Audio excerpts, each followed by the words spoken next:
Dari Sulawesi Utara kita bergeser ke Sulawesi Selatan, Saudara. Pengungsi akibat banjir dan longsor di Luwu, Sulawesi Selatan masih membutuhkan bantuan. Pada Sabtu sore, pemerintah Kabupaten Luwu, Sulawesi Selatan membuka posko utama dan dapur umum untuk korban banjir yang tersebar di beberapa kecamatan. Pemda Luwu melalui Dinas Sosial dan BPBD membuka posko utama untuk korban banjir di beberapa lokasi. Di posko tersedia peralatan tidur dan juga perlengkapan lainnya untuk kebutuhan pengungsi. Posko ini juga melayani korban longsor di Desa Rantebala, Kecamatan Latimojo. Selain itu, Pemda Luwu juga membuka dapur umum yang sanggup membuat makanan siap saji sebanyak 500 bungkus dalam sekali masak. Makanan ini kemudian akan siap diedarkan ke posko pengungsian.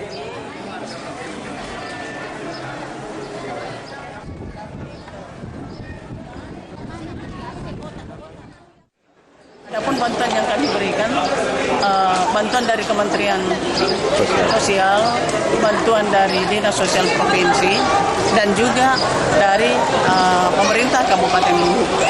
Jadi setiap hari, 1 kali 24 jam kita siap di sini untuk melayani. Sementara itu, longsor yang terjadi di Luwu, Sulawesi Selatan membuat akses ke Desa Rantebala Luwu terputus sehingga membuat warga terisolasi. Pemerintah setempat juga bersama kepolisian dan juga TNI mendistribusikan makanan, obat-obatan, dan logistik lain menggunakan helikopter. Pendistribusian juga kerap terkendala akibat cuaca hujan sehingga harus menunggu kondisi lebih aman.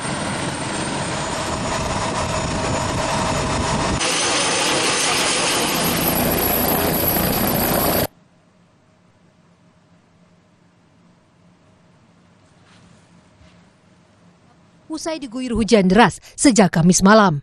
Banjir dengan ketinggian 1 hingga 3 meter merendam permukiman warga, lahan pertanian dan perkebunan hingga jalan Trans Sulawesi. Akibatnya, lebih dari 1.800 rumah terendam banjir dan sekitar 42 di antaranya hanyut. Banjir pun mengakibatkan aktivitas warga lumpuh. Tim SAR gabungan Basarnas BPBD, Tagana, TNI Polri dan relawan dari berbagai daerah berupaya membawa warga ke tempat pengungsian.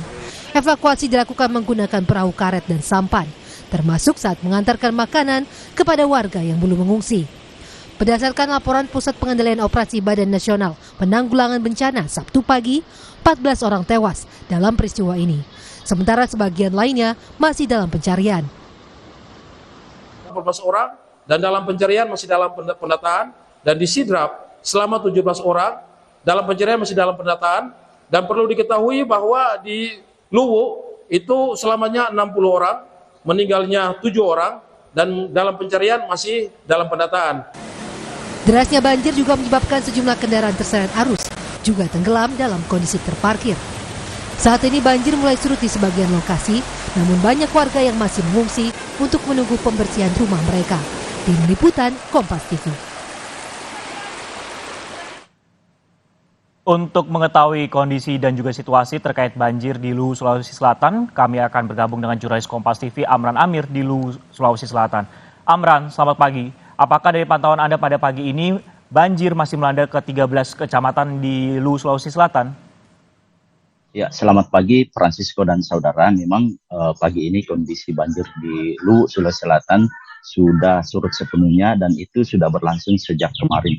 Dan meski surut sepenuhnya, namun dampak dari banjir ini warga masih kewalahan dengan adanya lumpur dan material banjir lainnya seperti kayu yang masuk ke dalam permukiman maupun rumah warga. Nah, kami sampaikan bahwa dari 13 kecamatan yang terendam banjir ini ada 42 rumah warga yang hanyut, kemudian ada 14 kendaraan yang ikut terseret banjir maupun terendam. Kemudian rumah keseluruhan sampai saat ini ada sebanyak 1.867 rumah dan rusak berat ada 103 unit rumah. Kemudian saat ini pemerintah daerah Kabupaten Luwu bersama pemerintah provinsi, TNI Polri, dan Dinas Sosial serta BPBD dan sejumlah relawan mendirikan posko dapur umum maupun posko pengungsian di beberapa titik. Di yang kami pantau bahwa ada 3 titik posko yang tersedia saat ini, terutama posko pengungsi, kemudian 1 posko utama yang berada di lapangan Andi Jemah. Nah, posko utama ini akan mendistribusikan logistik ke beberapa posko-posko pengungsi, kemudian logistik juga akan diutamakan kepada distribusi warga yang terisolasi di daerah Kecamatan Banting Bojong, karena memang di daerah ini akses jalan dan jembatan putus akibat longsor yang terjadi pada Kamis malam lalu. Dan untuk pendistribusian logistik itu dilakukan dengan menggunakan 2 unit heli, baik dari TNI, maksud kami dari TNI Angkatan Udara dan dari Polda Sulsel. Dan itu sudah berlangsung sejak Sabtu siang kemarin, dan kami sampaikan bahwa pendistribusian pada Sabtu siang kemarin itu sempat juga terkendala dengan kondisi cuaca hujan yang di mana kabutnya tebal. Bahkan untuk tempat pendaratan heli juga terganggu dengan kondisi kabut yang tebal, Francisco. Baik, kondisi kabut yang tebal, kemudian lokasi yang terisolir menjadi tantangan bagi distribusi bantuan ke korban banjir dan longsor. Selain itu juga kan tadi juga Anda menyebutkan bahwa rumah ini masih tertimpa ataupun juga terdampak lumpur seperti itu. Bagaimana untuk distribusi air bersihnya? Apakah juga terganggu di sana? Apakah ada mungkin mobil-mobil tangki yang dikerahkan ke lokasi-lokasi rumah ataupun juga pengungsian? Iya, banyaknya lumpur yang masuk ke dalam rumah-rumah warga menjadi kendala untuk melakukan pembersihan, karena di lokasi masih kekurangan air untuk melakukan pembersihan.